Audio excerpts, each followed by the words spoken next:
wenzangu, na karibu tena katika kipindi cha Tunatekeleza. Hapa ni TBC1. Nikushukuru sana kwanza kwa kuchagua TBC1 kama kituo chako cha habari na vipindi muhimu kama hivi. Tunakukaribisha tena katika kipindi hiki ambacho ungwe hii tuna wakuu wa mikoa ambao wanatueleza utekelezaji wa majukumu yao, lakini kubwa ni kukusogezea huduma za kijamii na kukuletea maendeleo wewe mwananchi hapo ulipo. Naitwa Aisha Muhidin, kwa niaba ya wenzangu tunasema karibu sana. Tuko katika mkoa wa Tabora na mwenyeji wetu katika mkoa huu pamoja na kipindi hiki tuseme hii leo ni mkuu wa mkoa Agrey Mwandri. Karibu sana kwenye kipindi. Asante sana Aisha, nashukuru sana. Naam. Kwa maksudi kabisa umeamua tufanyie kipindi katika eneo hili la Nyerere Square maarufu kama hivyo, kwa sababu awali ulituambia kwamba hiki ndicho kitambulisho cha mkoa wa Tabora, lakini mbali ya kitambulisho hicho, lakini pia ni eneo ambalo lina historia ya Tanzania. Hebu tuambie kwanza kuhusu hapa Nyerere Square na hiyo historia ambayo imebeba. Kwanza nitoe shukrani kwako Aisha pamoja na TBC kwamba mmeona ni muhimu mje tukutane tuzungumze ili tuweze kuzungumzia mkoa wetu wa Tabora. Na nipende kuchukua nafasi hii kwa niaba ya serikali mkoa wa Tabora na wananchi wote kuwakaribisha katika mkoa wetu. Kwanza kabisa niseme kwamba mkoa huu una historia yake na ni mkoa ambao kwa kweli sura ya taifa letu inahusishwa na mkoa huu. Baba wa taifa Mwalimu Julius Kambarage Nyerere alisoma hapa Tabora, na alipomaliza mafunzo hapa alikwenda Makerere, lakini alirudi hapa akawa mwalimu, akafanya kazi hapa akafundisha. Lakini baadaye alikwenda Edinburgh, na kule alipomaliza mafunzo yake alirudi bado hapa, na harakati za kudai uhuru na zile za kupigania haki za Mwafrika kwa kweli tunafurahi kuziona kwamba zinaanzia katika mkoa wetu wa Tabora.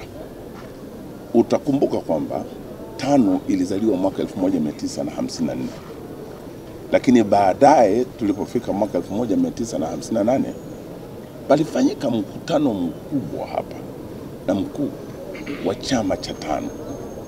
Chama kile wakati ule kikiwa kinadai uhuru wa Tanganyika. Mkutano na mikutano mikubwa ilifanyikia katika eneo hili hapa.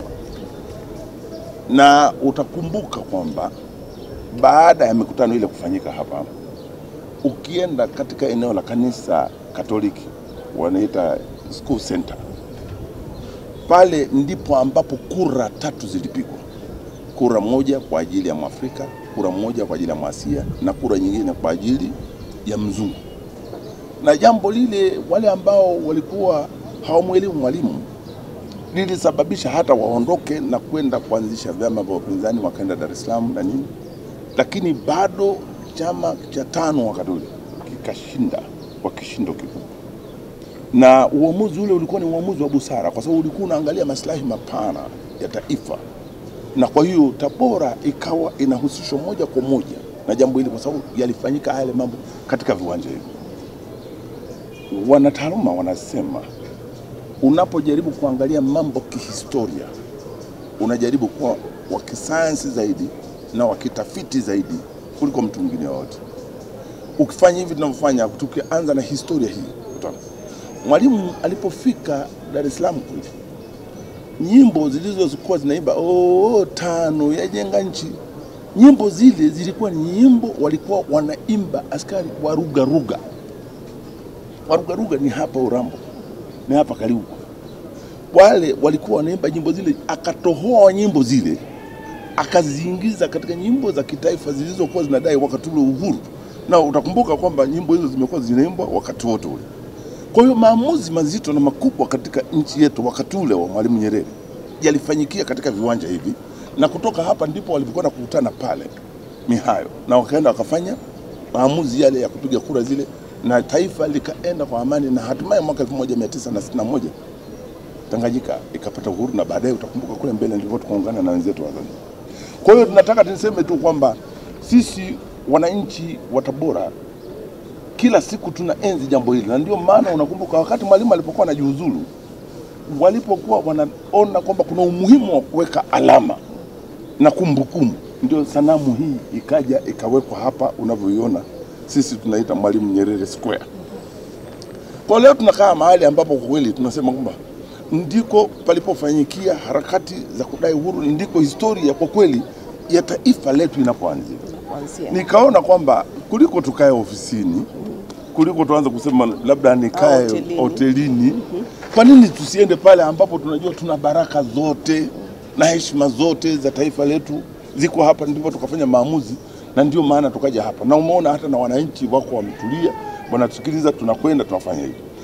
Kwa hiyo ni jambo ambalo kwetu sisi linatutia faraja, na jambo ambalo tunaliona kwamba linatuhusianisha sana na harakati za kudai uhuru katika Union Jack. Ile bendera ya Mwingereza ilishuka kule, lakini hapa ndipo harakati zote zilipoanzia. Naam, utakuja kutuambia baadaye, kwa sababu kweli Tabora imebeba historia ya Tanzania, lakini ni vipi basi mkoa pamoja na kushirikiana na wadau wengine Tabora inatangazwa kwa kuwa na historia hiyo nzito ya Tanzania. Baadaye tutakuja kuzungumzia zaidi hilo. Lakini sasa tuanze, anaposikia mtu Tabora, labda utuambie, utupe sasa taswira ya mkoa wa Tabora, taswira nzima. Asante. Mkoa wa Tabora ni mkoa ambao una idadi ya watu wapatao 2,206,000. Ni mkoa ambao uko katika kanda ya magharibi, na mkoa huu ni mkoa mkubwa kuliko mikoa mingine yote katika Tanzania. Tuna kilomita za mraba zipatazo 75,000.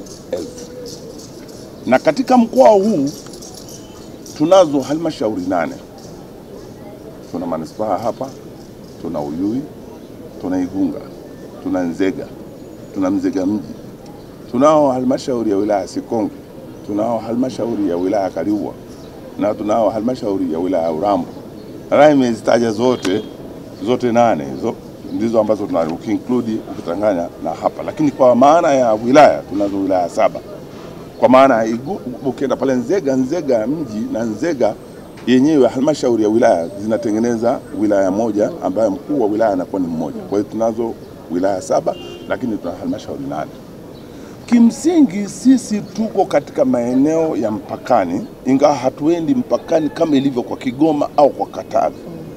Kwa hiyo sura yetu sisi ni kwamba tunapakana zaidi na wenzetu wa Kigoma, tunapakana na wenzetu wa Katavi, tunapakana na wenzetu wa Singida, tunapakana na Simiu na Shinyanga, na maeneo haya ya Iramba kote huko ndio watu ambao tunapakana nao. Simiu, Shinyanga, wote tunapakana nao.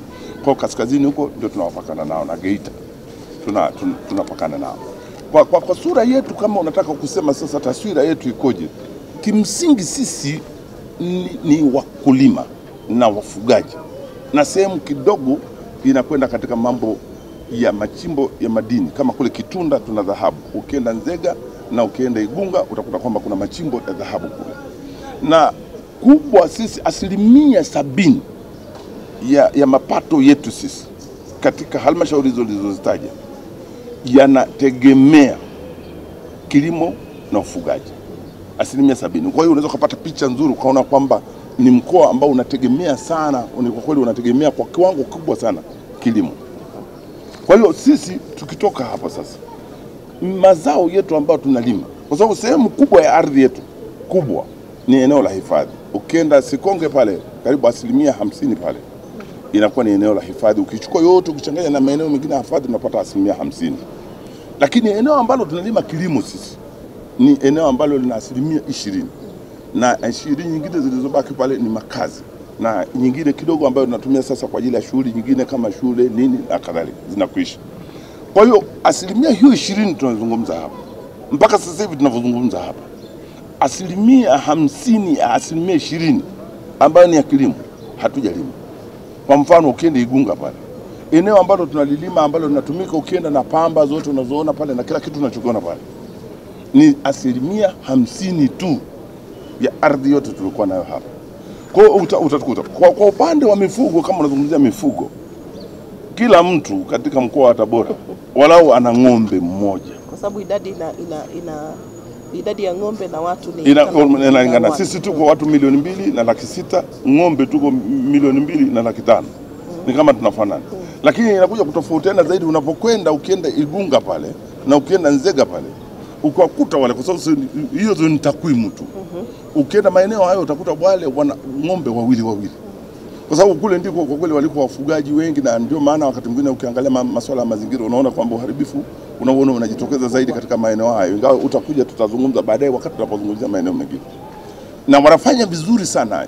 Nzega inafanya vizuri sana katika mifugo kwa maana ya ng'ombe, na Igunga wanafanya vizuri sana katika ukiacha sasa tatizo la ukame, ukiacha uharibifu wa mazingira na vitu vingine vya namna hiyo. Kwa hiyo kwa sura yetu ukija kutuangalia, kuna eneo ambalo pia ukienda Kitunda kule utakuta kwamba tuna dhahabu, ukienda maeneo ya Igunga utakuta tuna dhahabu, ukienda maeneo ya Nzega utakuta kwamba tuna dhahabu. Si kwa kiwango kikubwa sana, lakini hiyo ndio sura ya kwetu. Mazao tunalima makubwa ambao unasema haya ni mazao makubwa. Tunalima hapa tumbaku. Tumbaku tunasifika sana. Watu wote wanalima tumbaku lakini hawezi kufikia kiwango cha tumbaku tunacholima hapa. Ukienda kwenye pamba sisi, Igunga hii inaozungumza hapa, 94% ya pamba yote inayozalishwa katika mkoa wa Tabora inatoka katika wilaya ya Igunga. Ndipo inapotoka pale. Tunalima mpunga katika maeneo yote niliyokutajia. Halmashauri zote nilizokutajia. Zote Kaliua wanalima mpunga, ukienda Urambo wanalima mpunga, Sikonga wanalima mpunga, Uyui wanalima mpunga, Nzega ukienda mpaka manispaa maeneo ya pembeni ya pembezoni wanalima. Nzega wanalima, zote mbili wanalima, na Igunga wote wanalima. Wote tunafanya vizuri. Kwa ujumla ukija hapa, ukienda sokoni kama hapa, kitu kikubwa utakachokuta ni mazao ya chakula, lakini tuna haya mazao makubwa. Sasa hivi tunaelekea kwenye swala la alizeti, tunakwenda pia kuangalia swala la kitu kama vile mboga, tunaona kwamba zinatuingizia hela sana, na korosho. Sasa hivi tumeanza kuintroduce. Kwa kweli hiyo ndio sura halisi. Hiyo ndio taswira ya mkoa. Umetaja mwenyewe kwamba katika ardhi ambayo mnayo kwa Tabora, hiyo 20% ambayo ni ya kilimo au inafaa kwa kilimo, mnalima 50% tu, yani nusu ya hiyo 20%. Tutakuja kuzungumza mnafanyaje sasa kutoka hapa mlipo kusogea mbele katika kilimo.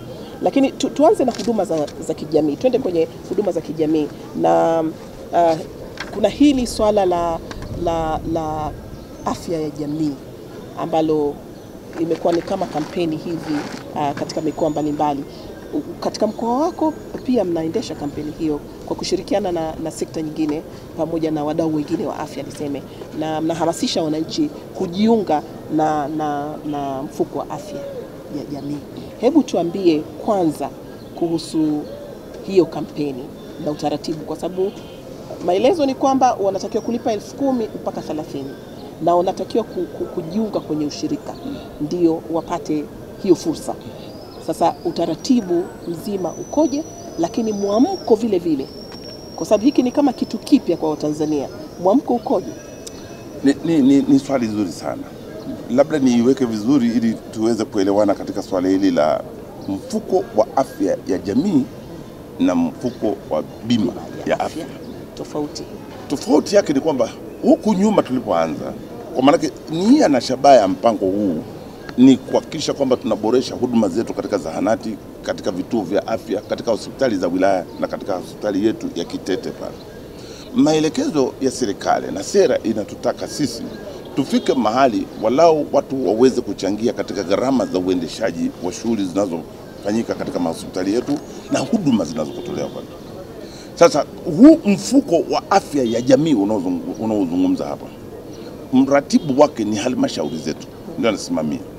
Huku nyuma tulikuwa ni tulikuwa tunazungumza habari ya shilingi 10,000. Na tukafika mahali tukaona kabisa kwamba haiwezi kukidhi haja hiyo niliyoisema. Kwa hiyo na ilikuwa inawahusu sasa mtu, mme na mke na watoto wao 4 wenye umri wa miaka 18 kwenda chini. Ndivyo ilivyokuwa inaeleza. Lakini mwitikio ukawa ni mdogo. Kule nyuma utakumbuka kwamba tumekuwa na matatizo. Sasa tunaondokana na hilo tatizo. Tulikuwa na matatizo kwamba ukienda kwenye hospitali unakuta dawa wakati mwingine hazipatikani. Kitu ambacho sasa ni kama vile tumeachana nacho, tunaondokana nacho kabisa sasa hivi. Na ndicho tunachotekeleza sasa hivi. Kwa mwananchi akawa anaingia pale, inawasevu hao baba, mama na watoto wao 4 wenye umri wa miaka 18 kwenda chini.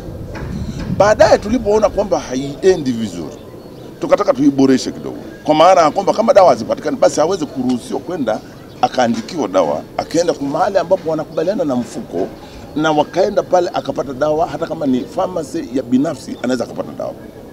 Ndio serikali sasa, kama umemsikiza Mheshimiwa Umi Mwalimu, waziri wetu mwenye dhamana katika eneo hilo linalozungumzia, ikaja sasa pendekezo la wizara maelekezo ya wizara ambayo nataka tutoke kwenye shilingi 10,000 tuende katika shilingi 30,000.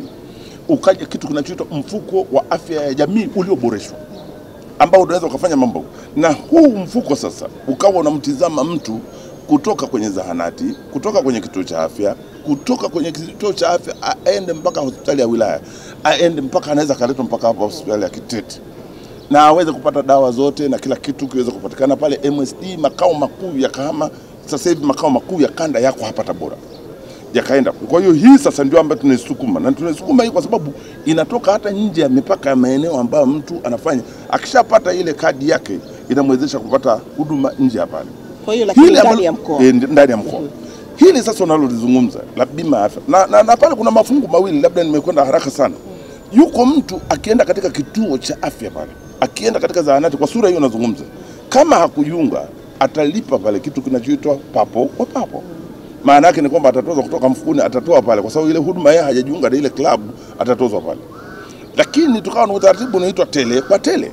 Tele kwa tele maana yake ni kwamba katika kituo kile, katika eneo lile, wakikusanya milioni 100 au halmashauri imekusanya milioni 100, NHIF ambayo ndilo hilo swali unalouliza, kwa maana bima ya afya itatopwa hapo nusu mara 2 ya ile waliotoa. Yaani kama ni shilingi 10 zitakuwa 20. Kama wamepata milioni 100 watapewa milioni 200. Kuna mfumo wa kielektroniki ambao umewekwa kwa ajili ya kudhibiti mapato, kwa sababu tulikuwa huko nyuma madai ni kwamba halmashauri zilikuwa haziko vizuri sana katika kudhibiti mapato. Kuna mfumo wa kielektroniki ambao umewekwa tayari. Sasa hivi tunavyozungumza, ukienda Kitete pale kwa mfano, utakuta kwamba tumeshawafungamanisha sasa na CRDB Bank.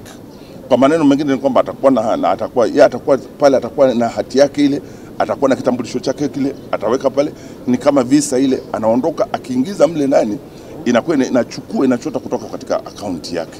Na hapo kwa sababu si watu wote wamejiunga na mfuko ule, pamewekwa pia utaratibu mwingine ambao lazima iingie katika mfumo huu tunaozungumza, na hivyo iweze kumleta hapo. Kwa hiyo CRDB wametusaidia sana, wametusaidia Sikonge, wametusaidia hapa manispaa, wametusaidia maeneo mbalimbali.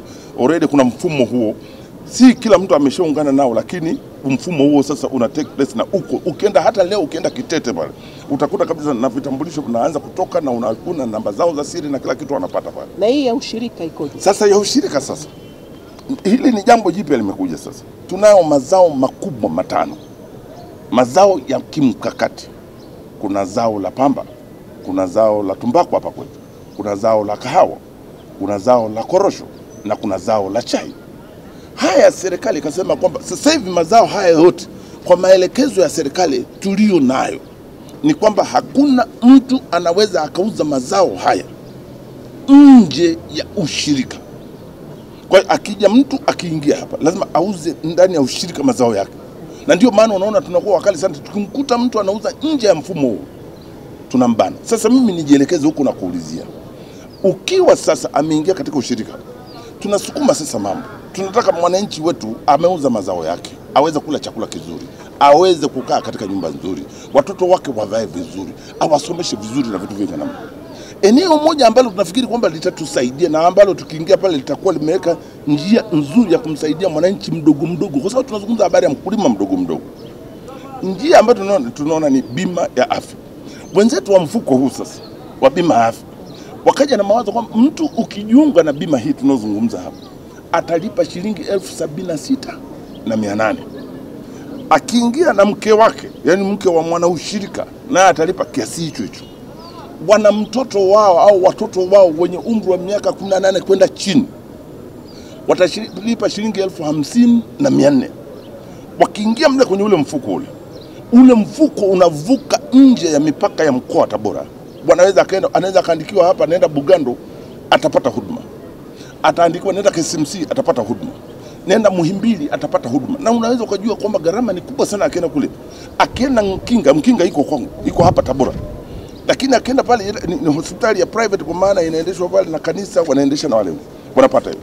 ambaye hajajiunga na ushirika akitaka kujiingiza katika mfumo huu atalipa $1,500,000 na ushe. Kwa sisi tukaona kwamba tusukume, serikali inaona kwamba kuna haja. Mwenyekiti wa mfuko huu sasa ni Mama Anna Makinda ambaye anateuliwa na Rais wa Jamhuri ya Muungano wa Tanzania. Tukaletewa hili na hili jambo tunalisukuma sasa ndani ya ushirika, kuweka ushawishi mkubwa kwamba wananchi wale hawapati mshahara kama wafanyakazi wa kawaida. Kwa hiyo lazima wao waangalifu sana wakati wanapokuwa wamejiunga na ushirika. Kwa hiyo tunasukuma hili jambo sasa ili waweze kupata hiyo huduma. Unaweza kaamini Esha kwamba kwa kweli kama watu wetu hawataingia katika jambo hili, Marekani walifanya pale, rais wao pale Obama, Rais Barack Obama aliingiza jambo ile, apata matatizo, watu wamekataa, lakini hatimaye aliliweza ile jambo. Sijui wanaendelea huko sasa na utawala mpya na nini, sio kazi yangu mimi, lakini nizungumzie mimi Obama kaya kwetu sisi hapa tunazungumza. Mtu kama hajajiunga kule, uwe na hakika kwamba kwa mazingira tunayokwenda nayo itakuwa ni kazi ngumu. Kwa hiyo tumeanza kulisukuma jambo hili na tunapitia katika ushirika. Kwa hiyo mwamko ukoje? Mwamko ni mzuri.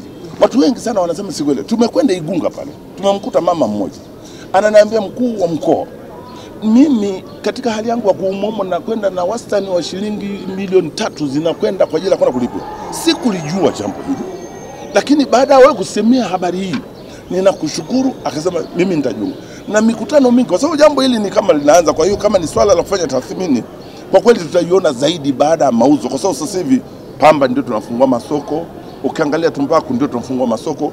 Kwa hiyo tunakwenda naye. Swali tu linalokuja ni kwamba wanakuuliza mkuu wa mkoa, je, kama nisipougua katika kipindi hicho itakuwaje? Na sisi tumewaambia bima ni bima.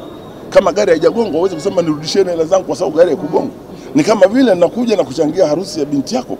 Uweze kuwa kama sikuhudhuria ile harusi utaniambia kwamba mimi nikwambie rudisha hela na vitu vingine.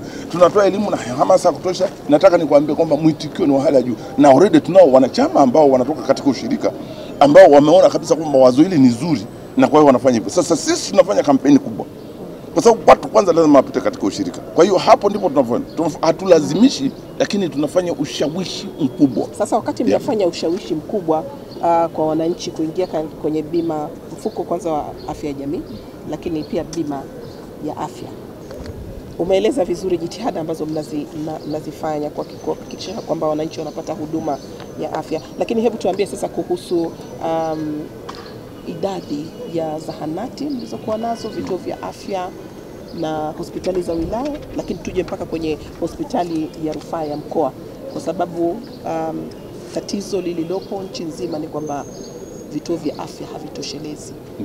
Na kuna maeneo mengine, kwa mfano labda Uyui haina kabisa hospitali ya wilaya. Hebu tuambie mkoje, mnasimama wapi Tabora? Hali yetu ni kwanza, vituo hivi tunavyozungumza, vituo vya afya, ni kweli kwamba hatuna vya kutosha. Tunavyo 17 vilivyofanyiwa ukarabati na kuweza kuweka katika sura hii unaozungumza, ni vituo kama 7, lakini tunavyo zahanati zipatazo 257 ambazo ziko, na tunayo hospitali yetu ya mkoa hapa ya Kitete, ambao sasa hilo unalolisema kama unavyosema, tuna Uyui hawana hospitali ya wilaya. Ninajua kwamba sasa hivi wako katika programu na serikali itasaidia katika tenga kama 1 bilioni 1.5, lakini wakati huo manispaa hapa tunapozungumza na wao pia hawana hospitali ya kwao. Ukienda sasa hivi ndio ujenzi umeanza na shughuli zinaendelea pale. Kwa hiyo kuna mtu anayekwenda Kitete pale, si kwa sababu ni rufaa, ni kwa sababu ndipo ambapo nipakwenda sasa, kwa sababu hakuna mahali pengine. Yeye pale ni rufaa na yeye ndipo anapotibiwa pale. Kwa kimoja kikubwa tunachofanya sasa hivi ni kuimarisha hivi vituo vya afya, na kama unavyosema halmashauri kama wilaya ya Uyui ni kweli kwamba haina, lakini inayo Upuge pale, na Upuge sasa hivi inafanywa ukarabati mkubwa, mpaka ukiangalia pale ndani tunaanza kuweka sasa na mashine zile za oksijeni na nini, kwa sababu tunajua operations nyingi za kwa. Kwa kuondokana na hili tatizo, tunachofanya ni kuimarisha vituo vyetu. Kwa hiyo Upuge ni kituo cha afya? Ndio, ni kituo cha afya. Unaona, yani kinakwenda kiko katika ngazi, na ukienda pale sasa hivi utakuta ukarabati mkubwa unafanyika katika eneo la Upuge. Lakini wakati huo kwa sababu ya muda, ni tunachofanya sisi kila wakati ni kuona kwamba mwananchi hatoki mbali sana kutafuta huduma hata ya zahanati, kituo cha afya na kadhalika. Tunachofanya cha kwanza ni hicho, kwamba manispaa nayo ijenge hospitali yake ya wilaya. Uyui iwe na hospitali yake ya wilaya. Kaliua nayo haina hospitali yake ya wilaya. Sasa hivi Sikonge tunavyozungumza wana hospitali teule ambao wanashirikiana na kanisa la Moravian pale. Kwa kweli tunajaribu kuona kwamba tunafanya, lakini wakati huo na wao waweze kupata hospitali yao ya wilaya. Kwa kuimarisha hizi huduma kule, Sasa hivi tunavyozungumza hapa utakumbuka kwamba kumefanyika kazi kubwa sana na ambayo ndio inatufanya tumheshimu rais wetu wa Jamhuri ya Muungano wa Tanzania. Tumehama kutoka bilioni 30 tumekwenda mpaka bilioni 280 na hela zimepelekwa katika vituo vyote ninavyokutajia hapa ili kuhakikisha kwamba pale katika eneo lile swala la kwamba dawa hazipo pale linakuwa ni swala la hapo zamani za kale. Tulikuwa na matatizo. Kwa hiyo hayo ndio mambo tunao. Kama ulivyosema mwenyewe kwa sababu ya muda, tuje kwenye maambukizi ya virusi vya ukimwi.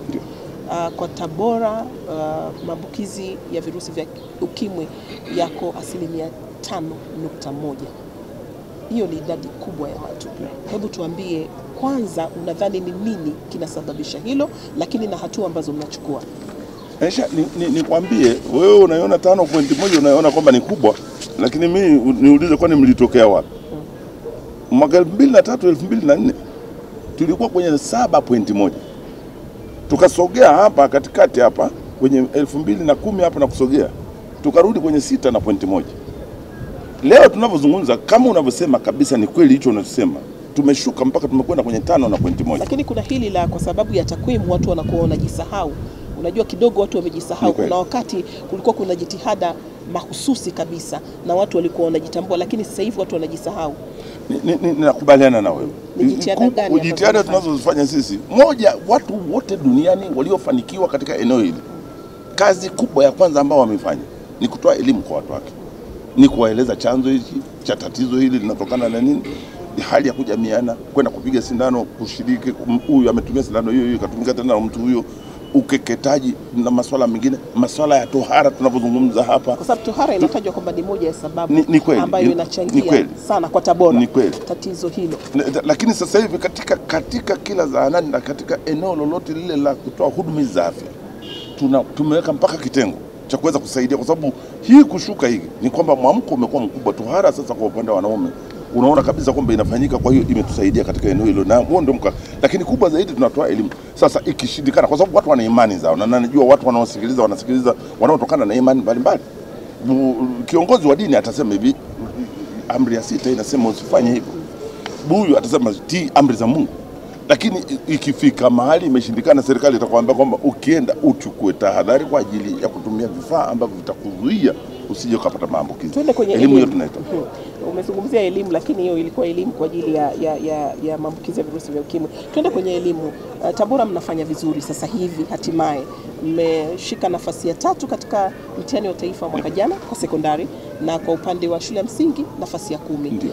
Haya matokeo yamewashangaza na kuwashtusha wengi sana. Yeah. Kwa sababu katika miaka mitatu ya nyuma mlikuwa mnashika mkia. Hebu tuambie siri ya mafanikio.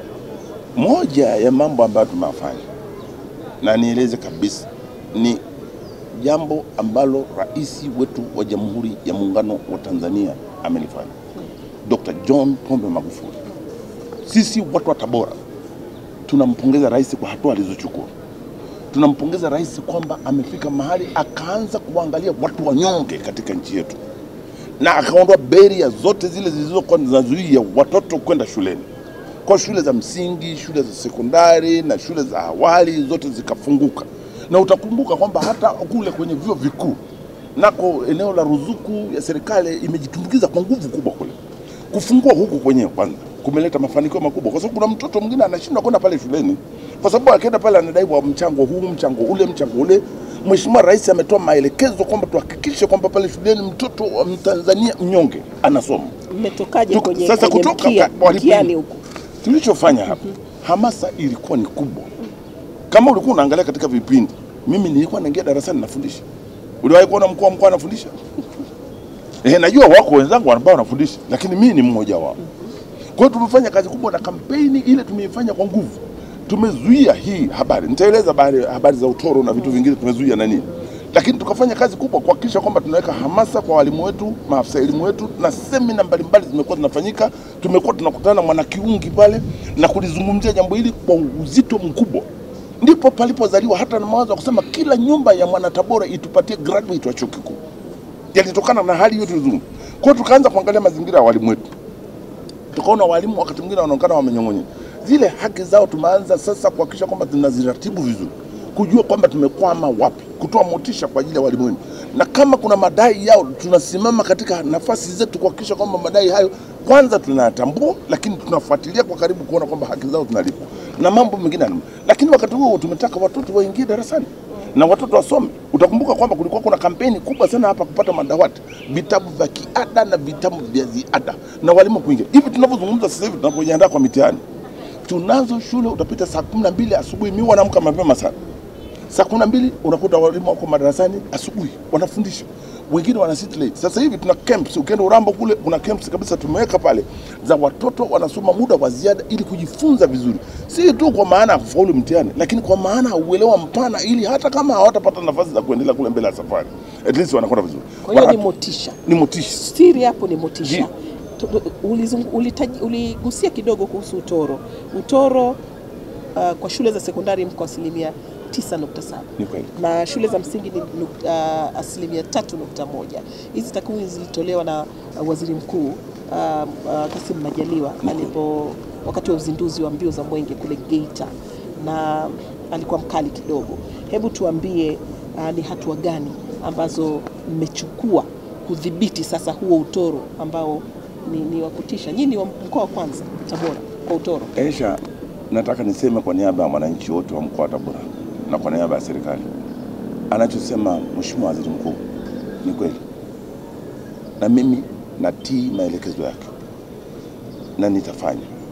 Ni kweli takwimu hizi zimekwenda, tumecheki watoto mwaka juzi na mwaka jana na mwaka huu waliokuwa wanahama katika mkoa wa Tabora ambao ni wa darasa la 6, darasa la 7 hapo katika na shule za sekondari, wengi tumekuja kubaini kwamba watoto wale kweli hawakuhama kama inavyosemwa. Ilikuwa ni mbinu tu ya kuwatoa pale shuleni, lakini hatimaye anakwenda kuolewa. Unajua uweze kusema naomba mwalimu nimhamishe mtoto wangu, nataka nimtoa hapa shuleni akaolewe. Si itakuwa sokomoko, si itakuwa kizaza. Kwa anachofanya mzazi pale ni kusema uongo pale. Anakwenda na shangazi yake, anakwenda kwa mjomba, alafu mtoto anapotelea katika tabu.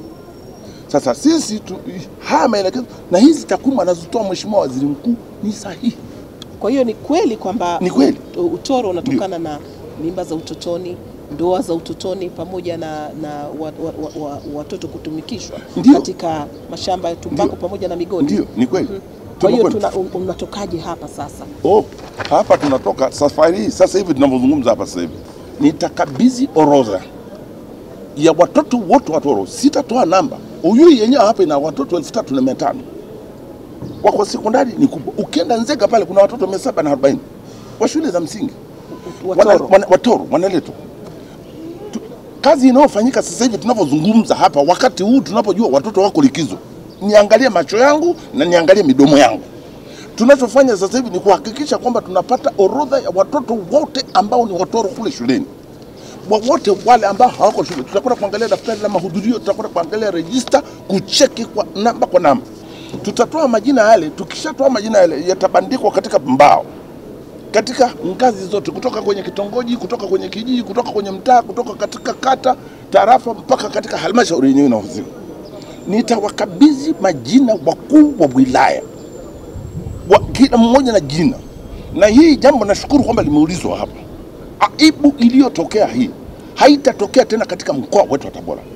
Na mwaka kesho kwenye uzinduzi wa Mwenge, mkoa wa Tabora utatamkwa kwamba ni mkoa wa kwanza kupeleka watoto darasani. Kwa hiyo wakishakabidhiwa wakuu wa wilaya wanatakiwa kufanyaje? Kitakuwa kivumbi. Kwanza kitakuwa kivumbi. Kwa maana ambaye hata kwenda, na nimeongea na vyombo vya habari, local radios zote, television, tumekwenda kila kijiji kwa kijiji kupeleka ujumbe huu. Sheria iko wazi kabisa. Umemwoa mtoto ambaye umri wake miaka 18 kwenda chini, ni mtoto wa shule, adhabu yake ni miaka 30 ndani au faini ya shilingi milioni 5 au vyote kwa pamoja. Vyote kwa pamoja. Adhabu yake ni hiyo.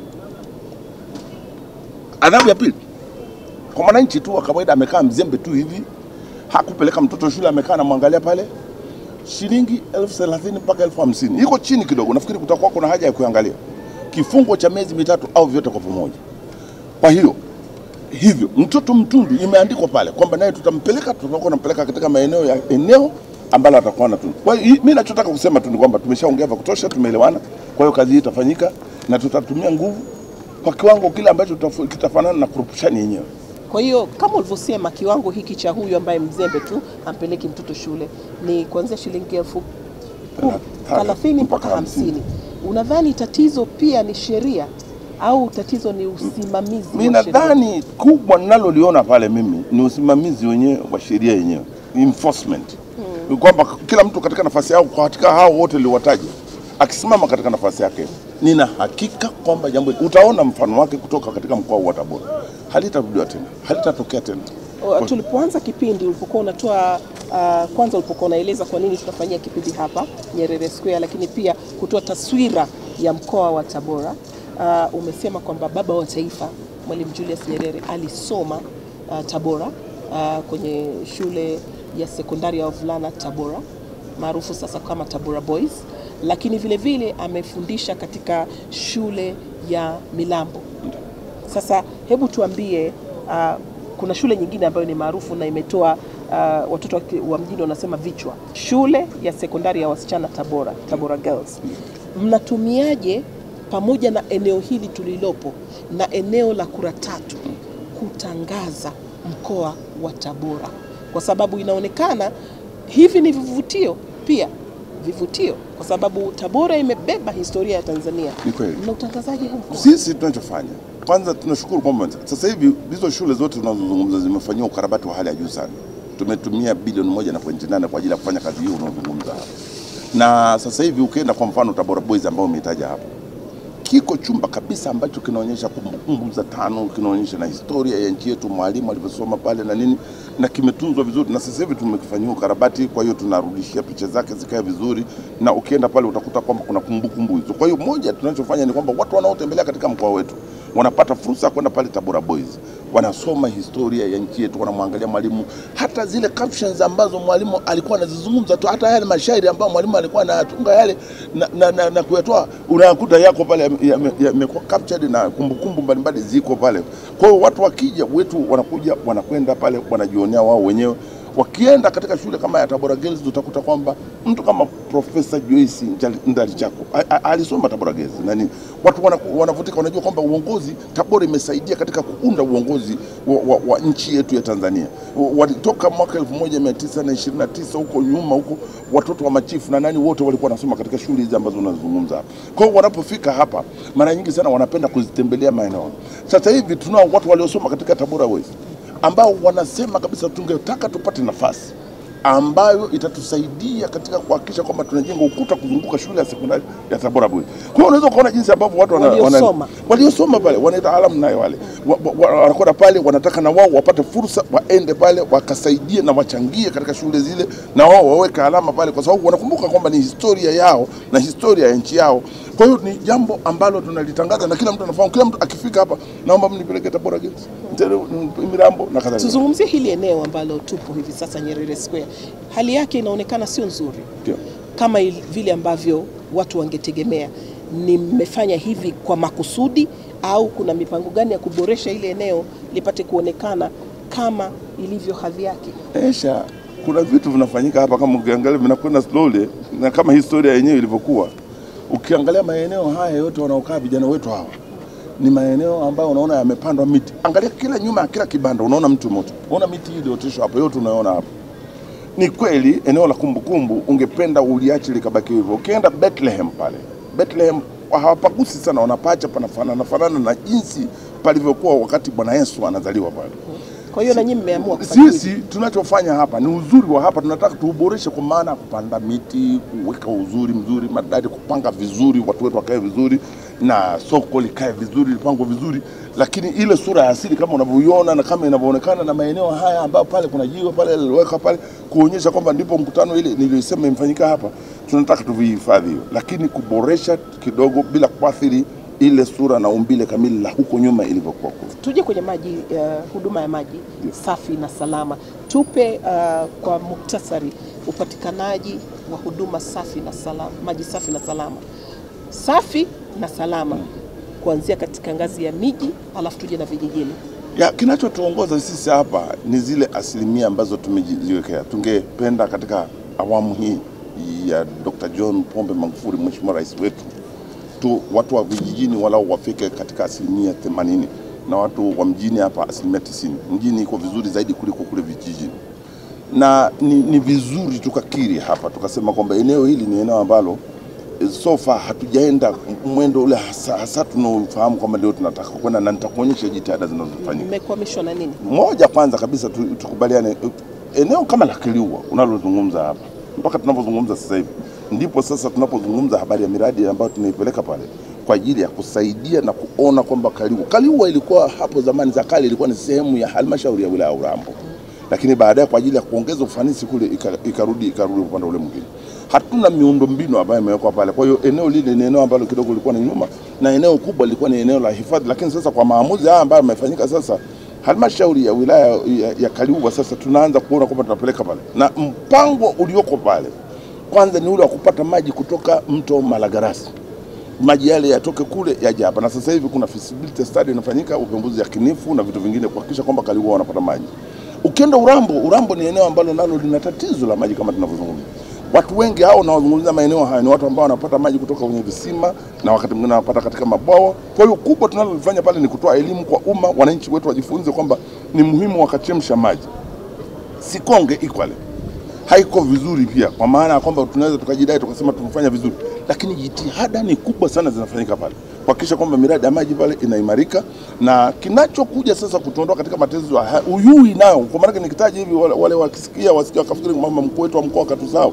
Tuna matatizo lakini tunatofautiana kwa pasenti. Wale niliwataja wa mwanzo, tatizo lile ni kubwa. Akisimama Mama Samuel Sita hapa akizungumza habari ya tatizo la maji Urambo, utasikia kama mwenyewe utalia. Tunachofanya ni nini? Mwarobaini wa jambo hili ni lile jambo ambalo alimefanya Mheshimiwa Rais wa Jamhuri ya Muungano wa Tanzania Dr. John Pombe Magufuli. Alikuja hapa kutuwekea jiwe la msingi kwa ajili ya mradi unaotoka kutoka Ziwa Victoria. Na mradi ule unapotoka pale ni bilioni 601 zitatumika katika mradi ule. Na mradi ule unapokuja unaingia kutoka hapo unaingia Nzega. Na Nzega vijiji pale vitanufaika na Igunga vitanufaika. Katika pipeline ile haraka kwa sababu naeleza haraka. Mtu yoyote aliyeko kilomita 12 kutoka kwenye pipeline, kijiji chochote kitanufaika na mradi huu mpaka unafika manispaa ya Tabora hapa. Manufaa ya Tabora yote katika ukubwa wake huu itakuwa imenufaika. Jitihada zilizofanyika hapa kubwa sasa ni kwamba tunaona uwezekano pia wa kuchukua maji kutoka hapa Tabora sasa tupeleke moja kwa moja yaende mpaka Sikonge, tuwapelekee maji kule wapate kule. Na already tuna maelezo na tuna pia taarifa kwamba pesa kwa ajili ya kupeleka maji Sikonge imeshapatikana. Kwa hiyo hatuna wasiwasi. Mradi hii ndio ambao tunaamini kwamba itatusaidia. Wakati huo ukija Tuwasa hapa tulipo hapa manispaa, tulipoingia madarakani hapa tulikuwa tunazalisha lita milioni 15 kwa kusaidiana na World Bank kwa siku moja. Tabora ni kubwa. Tuna tatizo la miundombinu, kuna maeneo mengine bomba zimechakaa na vitu vingine vya namna. Lakini mpaka sasa hivi tunavyozungumza, wakati tunaingia madarakani, kwa ahadi alizotoa rais wetu wa Jamhuri ya Muungano wa Tanzania, sasa hivi tunazalisha lita zipatazo milioni 30. Yaani mara mbili ya ile iliyokuwa. Na mkienda Tuwasa kule, mkienda kuangalia katika Igombe pale utakuta bwawa kubwa pale na miundombinu imeboreshwa pale. Na tuna hakika kwamba tutakuwa na hali nzuri. Sasa Tabora inapanuka, Tabora inakuwa, inakwenda haraka kama unavyoona. Kwa hiyo uwekezaji unaongezeka hapa na viwanda vinajengwa hapa na shughuli zinaendelea hapa. Kwa hiyo una hakika kwamba maji haya sasa yanapokuja sasa yatatuondolea haya matatizo tunayozungumza. Sawa. Moja kubwa ambalo nataka kusisitiza hapa ni elimu tu kuhusu maji haya tunayotumia sasa hivi kwa maeneo aliyosema. Elimu inakwenda ya nguvu kubwa kuhakikisha wananchi wanachemsha maji kabla hawajatumia. Tuje kwenye hili swala la kilimo ambalo lilitaja hapo awali. Ardhi bado ni kubwa ambayo inafaa kwa kilimo. Lakini hata kilimo ambacho kilimo sasa hivi, utaratibu wa kilimo katika mkoa wa Tabora ni kilimo cha kuhamahama. Ni kilimo kinachotegemea jembe la mkono. Ni kilimo kinachotegemea mvua. Ni lini Tabora mtafanya mapinduzi ya kilimo ili kuisaidia serikali kufikia ndoto yake ya uchumi wakati unaotegemea viwanda, kwa sababu bila kilimo hakuna viwanda?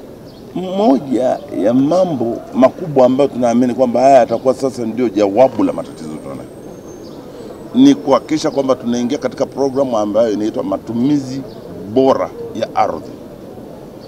Hapa ni kwa ajili ya mifugo, hapa ni kwa ajili ya kilimo, hapa ni kwa ajili ya watoto kubembea, hapa ni kwa ajili ya shule, hapa ni kwa ajili ya makazi, hapa ni eneo la hifadhi, kwa hiyo haliwezi kutumika kwa vinginevyo.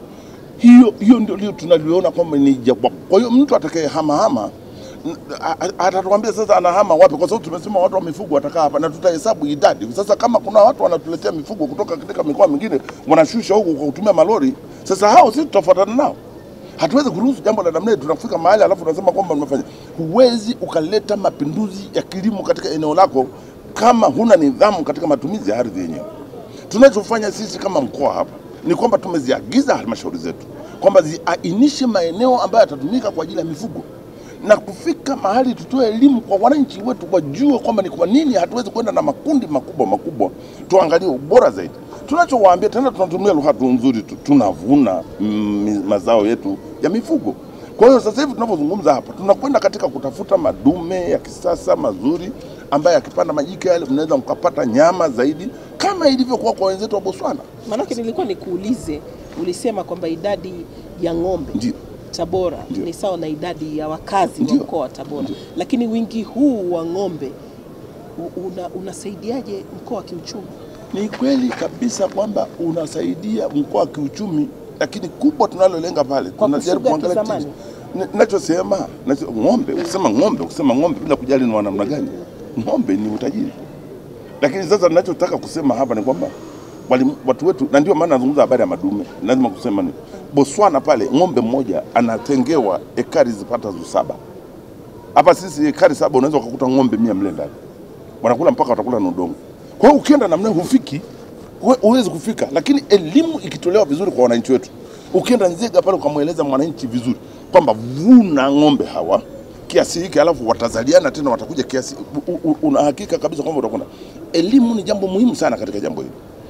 Moja ya mambo ambayo tunakusudia kuyafanya katika maeneo kama yale ya Nzega ni kuhakikisha sasa kwamba tunafika mahali kwanza mwananchi anenepeshe ng'ombe wake, akinenepa pale tunamwelimisha auze, aweze kupata utajiri na aweze kusukuma maisha yake yaende vizuri zaidi. Idadi ya ng'ombe angalie kwamba mimi nakusudia ng'ombe wao kufanya nini? Ni wanyama. Kwa hiyo unajua hawa borani. Unasema hawa ni wa maziwa, Friesian, hawa ni Asia. Unajua unaweka pale. Unawatenga vizuri, unaweka kabisa, unajipangia utaratibu unaoeleweka. Na hizo program sasa tunataka ndizo ambazo tunaendelea nazo, kwa sababu eneo moja ambalo tunakwenda nalo haraka sana ni kuainisha haya maeneo na kuyajua wapi tutafuga, wapi tutachunga, wapi ambapo na kuondokana kabisa na habari ya uchungaji na kwenda katika kitu kinachoitwa ufugaji.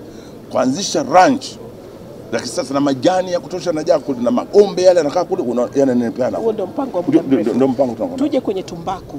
Ulijinasibu mwanzo wa kipindi kwamba Tabora inalima tumbaku, na ni kweli Tabora inalima tumbaku, lakini kwa msimu uliopita au tuseme msimu huu ambao watu ndio wameshaanza kuuza tumbaku, inadaiwa kwamba tumbaku iliyozalishwa haiko katika ubora unaotakiwa kutokana na kucheleweshwa kwa pembejeo na mlolongo mrefu wa upatikanaji wa hizo pembejeo. Ukweli wa hili ukoje?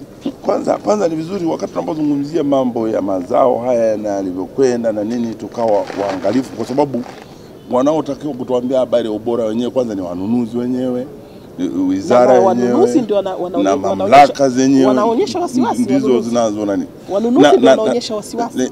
Nieleze kidogo na niseme tu kwamba mimi shida niliyoiona mimi sikuiona katika swala la ubora asali. Nitakupa picha kamili. Kilichotokea hapa ni kwamba tuliamua kwamba sasa tutapeleka mazao yetu ya tumbaku hata na yale ya pamba sasa hivi kama tunavyozungumza kupitia kwenye ushirika. Ndivyo tulivyokubaliana. Tulipokwenda, wakati tunakwenda kule, tulikuta kwamba kuna ushirika mwingine ulikuwa umesinzia. Ushirika mwingine ulikuwa hoi. Kuna mapato yaliyopatikana katika Wetku wakati ule ambaye alikuwa anatokana na yale yalikuwa yanakwenda kwenye Apex katika ngazi ya kitaifa. Karibu shilingi milioni 700 800 hivi zilikuwa zimekuja hapa. Wetku wakaamua kwamba fedha ile wakasaidia vyama vile ambavyo vilionekana kwamba ni sinzia. Na vyama sinzia viliposaidiwa sasa, kwa maana ya kuwanyanyua, kwa sababu walikwenda kule wakapelekea pembejeo na vitu vingine. Walipofanya vile, wale waliopata msaada ule unaotokana na Wetku wakawa hawakuwa wameingia katika kilimo cha mkataba, kwa maana ya kukubaliana na wanunuzi. Kwa hiyo kilichokuja kutokea sasa wakati wamezalishwa ikawa ni excess ilikuwa pale. Plan wakati ule mimi naingia hapa, Mheshimiwa Rais ameniteua na mshukuru, ananiweka katika madaraka hapa. Tulikuwa tumepewa plan ilikuwa ni kilograms milioni 36. zikazalishwa kilograms milioni 22. Tukaenda mbele ya safari, tukaenda tena ikashuka, na sasa hivi imeanza kupanda. Kwa hiyo kilichotokea kikubwa pale, kilicholeta hali ile iliyojitokeza pale ni kwamba wanunuzi wetu, kwa sababu kulikuwa kuna ushindani pale wa kusema kwamba bei ile iko juu. Bei elekezi ilikuwa ni $2, ndio ya wastani ilikuwa inatumika pale, ikaleta maneno pale, ikaleta mvutano pale, na wale wananchi ambao hawakuwa wameingia katika mkataba, ikawa tumbaku yao imewadodea, na ndio pale pakaanza kutoka hiyo sura unayosema kwamba ikaonekana kwamba labda hii haina ubora unatakiwa. Lakini baada ya maelewano, pamoja na kwamba kweli tumbaku ilikuja kuuzwa hapa kwa bei ya chini kuliko ile ilivyokuwa imetarajiwa, imekwenda mpaka kwenye 0.9 pale kwenye dola, lakini hatimaye ikawa imenunuliwa. Kwa hiyo sasa hivi tunachozungumza sisi hapa, ndio kuna delays za hapa na pale ambazo zilikuwa zinatokea. Hiyo huwezi kuikataa kabisa kwamba hakukuwepo, na unakumbuka kabisa kwamba jambo hili serikali ilizungumza pia. Lakini sasa hivi tunavyozungumza hapa, sasa hivi tuko kwenye masoko na sasa hivi tunakwenda, wala siwezi kujua kwamba ni kiasi gani cha tumbaku tumezalisha kwa sababu mpaka tukamaliza pale. Lakini niseme tu kwamba haya yote na matatizo madogo madogo ambayo yamejitokeza hapa, tumejaribu kama serikali sasa kuyaadress, ili tunapokwenda katika msimu unaokuja tusikutane tena na hizo hiccups ambazo unazizungumza. Zao lingine la mkakati ambalo mnalima Tabora ni pamba. Ndiyo. Na nyinyi mmejikita kwenye kulima au kuzalisha mbegu za pamba, na mpaka sasa mmezalisha tani 850. Hebu tueleze kuhusu ubora wa mbegu hizi na nini muono wenu au maono yenu kuhusu pamba Tabora. Zao la pamba sisi hapa ni issue. Pamba katika mkoa wa Tabora iliyo nyingi inazalishwa katika halmashauri ya wilaya ya Igunga. 94% ya pamba yote inazalishwa katika mkoa wa Tabora inatoka kule Igunga, na ndio maana unaniona kila wakati na bomba mgongoni na kwenda naonyesha mistari na vitu vingine kwa juu. Kile ambacho tunakifanya pale, na wale wengine waliobakia, ukichukua Nzega zote mbili, ukichukua Uyui zote, ukienda ukachukua na Kaliua, ukichukua na Urambo, zile wanashirikiana katika pamba ile. Sikonga hawako kabisa, wale usitafute pamba kule Sikonga utapata. 6% inatoka kwao, ndio wanachukua 6% ile bakia. Sasa nikueleza kuhusu hizo takwimu zilizotoa. Sisi hapa tunaozungumza hapa sasa hivi, sisi Tabora ndio wazalishaji wakuu wa mbegu bora ya pamba Tanzania. Wale wenzetu wote kule Meatu kule kata moja, Iramba kule kata moja, giant kabisa unasema kabisa anazalisha mbegu. Na mimi nilipewa tani zipatazo 850 ili nizalishe tani 15,600 kwa ajili ya taifa. Kwa hiyo sisi hapa si tu kwamba tunalima pamba tu kwa ajili ya kupata, tuna heshima yetu katika taifa hili kwa sababu tunabeba dhamana. Tunazalisha sisi, huko kwingine kote ni mnyauko, lakini pamba ya kwetu sisi hapa ndio pamba ambayo tunakwenda nayo. Kwa hiyo hivi tunavyozungumza hapa sasa hivi, tumeweka nguvu kubwa sana katika eneo hili. Mwaka huu uliopita, ule mwaka juzi, kwa sababu already tuko katika mwaka mwingine, tulizalisha sisi, pamoja na kwamba mvua ilikuwa, pamba bahati nzuri huwa haihitaji mvua nyingi sana kama miwa na kama ilivyokuwa kwa mpunga, inahitaji mvua ya wastani tu namna. Tukaenda tukazalisha kilograms zipatazo milioni 10.7. Safari hii tunategemea kwa katika mahoteli yetu na tunapokwenda na mimi, tutapata kilograms zipatazo milioni 186. Kwa Tabora ni bora kwa. Kwa hiyo Tabora inafanya vizuri na tunakwenda vizuri, na tunasema na tunataka kila chama cha ushirika kitupatie trekta moja katika mauzo haya ambayo tunafanya ili kuleta mapinduzi makubwa ya kilimo katika eneo. Hai.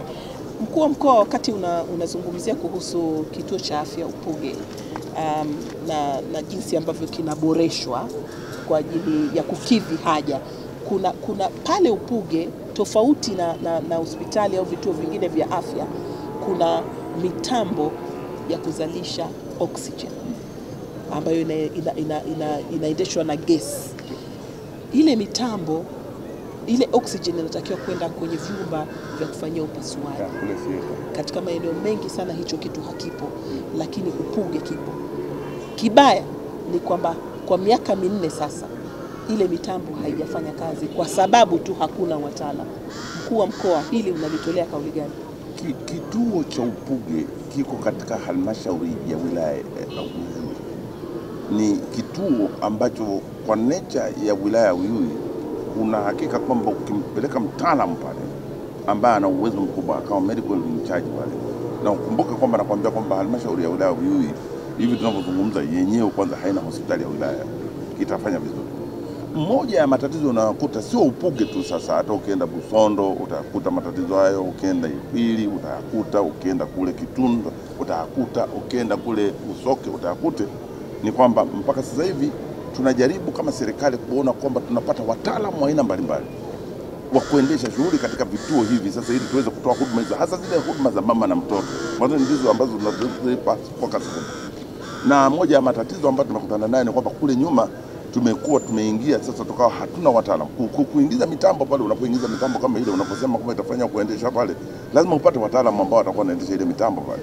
Naam, ni ujumbe mzito huo kutoka kwa mkuu wa mkoa wa Tabora, Aggrey Mwandri. Anasema dunia nzima ije Tabora kwa ajili ya kuwekeza, anawakaribisha kwa mikono miwili, lakini pia mikoa mingine nayo ya Tanzania imekaribishwa kuja kuwekeza Tabora. Sasa sisi hatuna la ziada kwa kauli hiyo aliyoitoa. Ndio tunafikia tamati ya kipindi hiki cha Tunatekeleza kutoka hapa TBC1. Kwa niaba ya wenzangu walioshiriki nami katika kipindi hiki, naitwa Asia Muhidin, nasema nakuaga kutoka Tabora. Asante na kwaheri. Nashukuru sana mkuu. Nashukuru sana Aisha. Asante sana. Mungu awatangulie. Amina, asante.